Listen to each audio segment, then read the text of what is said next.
Hey guys, welcome to this deep dive on AWS CloudTrail. CloudTrail records API calls made in our AWS accounts by users, services, and applications. It logs details such as who made the request, what action was taken, which resources were touched, and when it happened. You can then send logs to S3, CloudWatch logs, or EventBridge for monitoring and alerting. And it helps with security audits, troubleshooting, compliance, and tracking changes across your AWS environment. API auditing with CloudTrail records information including which user or service made a request for an action, which of course is an API call, on which resources and at what date and time. Here's an example. So here's the summary information of an event. You can see who made the request, when it was made. So we've got the event time, we've got the username, the actual event. This was the run instances API action. That's an EC2 related API call. We can see the access key that was used, the source IP address, and so on.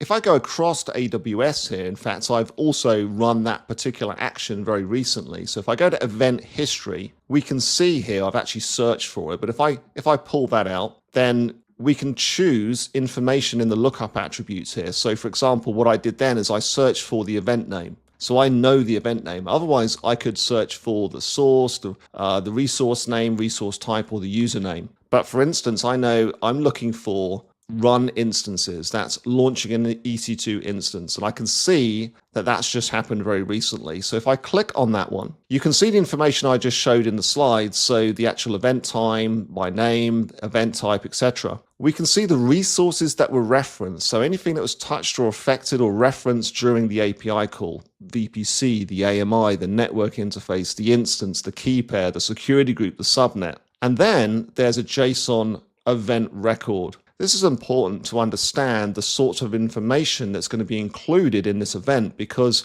you can use this information. So if we were going to send this to CloudWatch logs or Amazon EventBridge, any information that's recorded here in this event record could then be used as input data for whatever actions we might want to take. For example, by triggering a Lambda function and processing some of this data. So you can see a lot more information here about the user identity, the event time, source addresses, request parameters. You can see the web browser that I was using, the image ID that was used, lots and lots of information. Instance IDs, so actual information about the instance that was created. And let me see, we've got the DNS name for the instance. We've got the launch type and availability zone that the instance was launched into. So lots and lots of data gets recorded here, and all of this could then be used. This would all be sent through to CloudWatch logs or EventBridge, where we could then use this information, or S3 as well. Now in CloudTrail, we need to create something called a trail if we want to store our data persistently. So what I just showed you back in CloudTrail itself in the console, that information was stored in there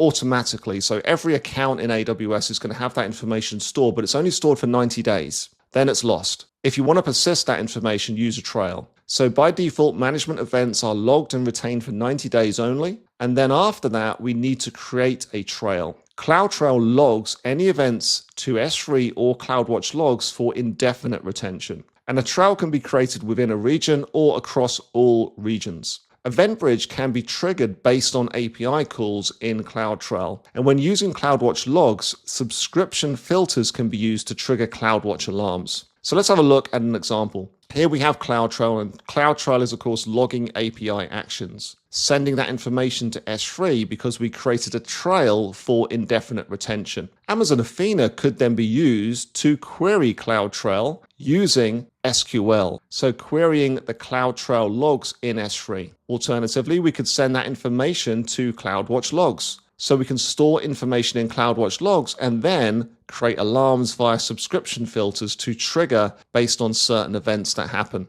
You can also trigger Lambda, of course, and SNS. Now, another way of doing this would be to use EventBridge event buses directly to respond to events that happen in CloudTrail, so API actions that have happened, and trigger a Lambda function or, again, an SNS topic. It's important to note that you do need to create a trail for this to actually happen. So to use EventBridge to trigger a response, like triggering a Lambda function based on the event data, you do need a trail for that. So in this case, API events trigger Lambda functions or an SNS topic. Now, there are different event types within AWS CloudTrail. There are management events. These are control plane actions, so creating, updating, or deleting AWS resources. There are data events, which are data plane actions inside resources. There are insights events, which detect unusual API activity like spikes in calls or abnormal error rates.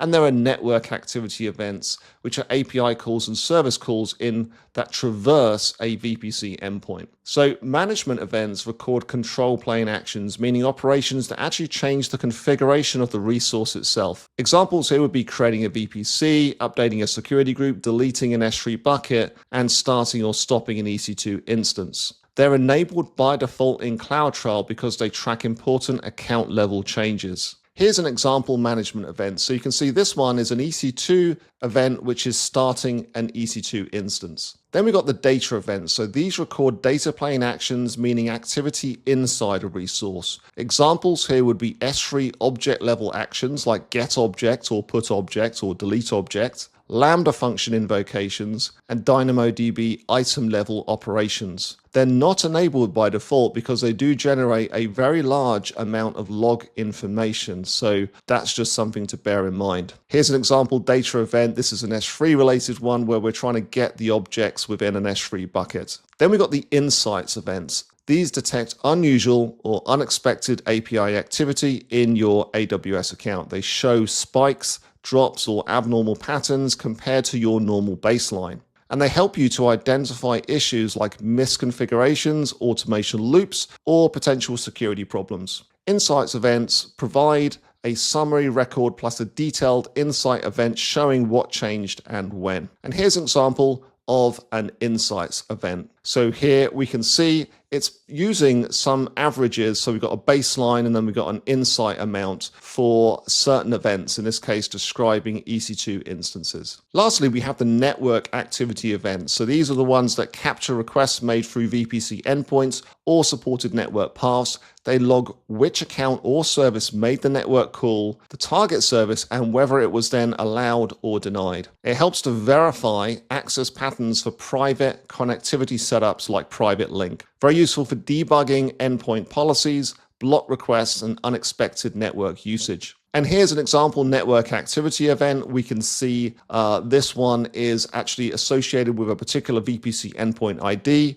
We've got a username, and then we've got the request parameters that were sent as part of that request. Another couple of features of AWS CloudTrail are the CloudTrail Lake and event data stores. CloudTrail Lake is a feature that lets you ingest, store, and query CloudTrail events using SQL. Gives you long-term centralized storage for audit and security data, and you can run SQL queries directly inside CloudTrail without exporting your log files, where, for example, you would use Athena. It supports CloudTrail events plus outside resources like security tool data, apps, or audit logs. Event data stores are storage containers inside CloudTrail Lake where your event data is actually kept, and each store has its own retention period, access rules, and data sources. You can create multiple stores for different teams or compliance needs. This is used for long-term audit history, investigations, and advanced analytics. CloudTrail Lake also comes with a dashboard. Lake dashboards show charts and summaries of your CloudTrail Lake data. They can highlight trends like API usage, errors, and unusual activity, and it's powered again by SQL queries that update automatically,